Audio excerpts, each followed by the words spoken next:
Back in the 1930s, American families managed to avoid going hungry because they were deeply familiar with this specific meat recipe.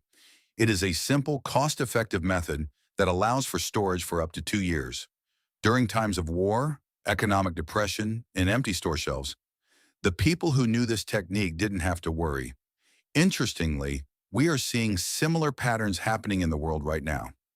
Today, I am going to walk you through the complete technology of this preparation, and most importantly, I will reveal the packaging secret at the very end. You must understand that without this one small, specific detail, everything you prepare will spoil in just 7 days. We begin the process with onions, and choosing them as the starting point is certainly not a coincidence. Onion serves as the essential foundation for any authentic goulash. For this recipe, I take 6 onions, which weighs in at approximately half a pound. I proceed to chop them as finely as I possibly can. It is important to note that fine chopping in this context isn't about the aesthetic beauty of the dish. Rather, it is about the specific technique required for the recipe to work. To cook them, we do not use vegetable oil or cooking sprays. Instead, we use real butter. Real butter provides the necessary animal fat and a rich, deep aroma during the frying process that you simply can never achieve by using oil from a bottle. We set the stove to medium heat and fry the onions until they reach a golden brown color. Why do we aim for golden brown specifically? It is because at that exact moment, the natural sugars within the onion begin to transform. This chemical process is known as the Maillard reaction. At this stage, the onion stops being just a simple vegetable and transforms into a concentrated flavor base. This transformation is what provides our goulash with a level of depth that you cannot fake with any store-bought seasoning packet. For the meat, we are using pork tenderloin. This specific cut is a muscle that barely does any work during the animal's life, which means it has minimum sinew and minimum toughness. This results in maximum clean protein that is ideal for freezing. It is the perfect choice for long-term storage because it does not release excess fat that could potentially go rancid over a long period. Furthermore, pork tenderloin holds its natural juiciness after the thawing process far better than other cuts like the shoulder or the neck. I am cutting the meat into small, consistent cubes, measuring about 3/4 of an inch. Maintaining a consistent size is vital. If the pieces are of different sizes, some will inevitably overcook while others remain underdone. In a finished frozen block, these inconsistencies become very noticeable and affect the quality of the meal. Once the meat is prepped, it goes straight into the pan with the golden onions. At this point, you must turn the heat up to the maximum setting. We require a very high temperature for this stage. We fry the mixture for 7 to 8 minutes, making sure not to stir the contents too often. Now, we come to the first major secret of this historical recipe. I am adding exactly 1 tablespoon of whole wheat flour directly into the pan. It is crucial that you do not use white flour. It must be whole wheat specifically. Whole wheat flour has the unique property of thickening the mixture more gently. It does not become gluey like white flour does. Additionally, it adds a distinct nutty flavor that complements the meat incredibly well. Next, we move on to the carrots. I am cutting them into small cubes, roughly the size of a pea.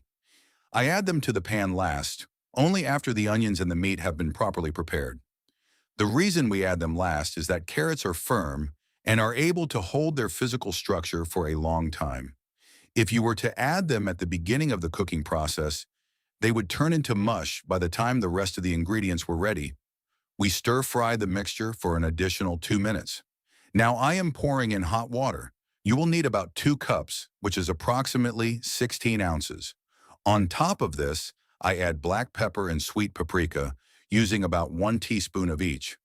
It is important to understand that paprika is not just for adding color to the dish.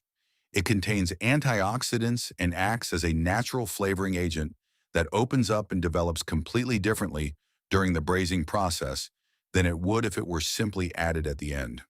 We let this simmer, and now 50 minutes have passed. Look at the resulting color. It is a dark, rich red, and the texture is thick. The combination of the paprika and the onions has done its job perfectly. The meat has become tender, and the carrots have successfully held their shape. Everything is exactly as it should be for this stage of the technology. Now we move to the most critical part of the technology, the shaping and freezing. I am taking 3 regular deep plates for this. You do not need any special molds or expensive equipment. Any plate or container with straight walls will work perfectly for this method. Some people might prefer using rectangular containers, while others prefer plates. You should use whatever you have available in your kitchen. I am spreading the goulash into an even layer that is between 1 and 1.5 inches thick. I use a spoon to smooth out the top.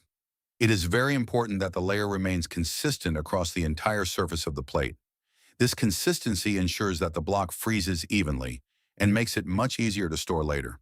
We place these plates into the freezer for 2 to 3 hours. Now that 3 hours have passed, you can see that the goulash has set into a firm, solid block. It holds its shape perfectly. However, this brings up an important question. How do you get the frozen block out of the plate without breaking it into pieces? The solution is actually much simpler than you might think. You just need to leave the plate at room temperature, around 70 degrees Fahrenheit, for about 5 minutes.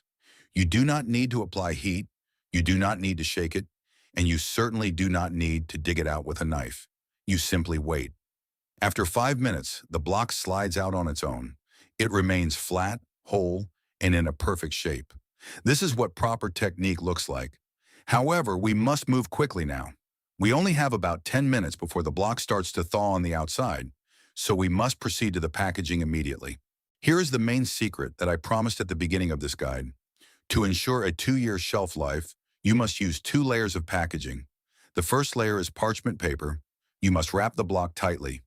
Parchment paper is essential because it does not stick to the goulash during the freezing process, and it allows the block to breathe without creating condensation. The second layer, which goes directly over the parchment paper, is aluminum foil. This must also be wrapped tight, ensuring there are no gaps and no trapped air. The foil acts as a critical barrier against moisture, against any outside smells from the freezer, and most importantly, against freezer burn. This exact combination, parchment plus foil, is what allows the goulash to be stored for up to 2 years without losing any of its original flavor or texture. If you were to use only 1 layer of foil without the parchment, the meat would begin to smell like everything else in your freezer within just 6 months. But with this double wrapping method, even 2 years later, the taste will be exactly the same as the day you made it. This is what a real strategic food reserve looks like. Every block represents 1 full portion of hot goulash or soup. 1 batch creates 3 portions. If you cook twice as much, you have 6 portions. In just 1 morning spent in the kitchen, you can build a food supply that lasts for months.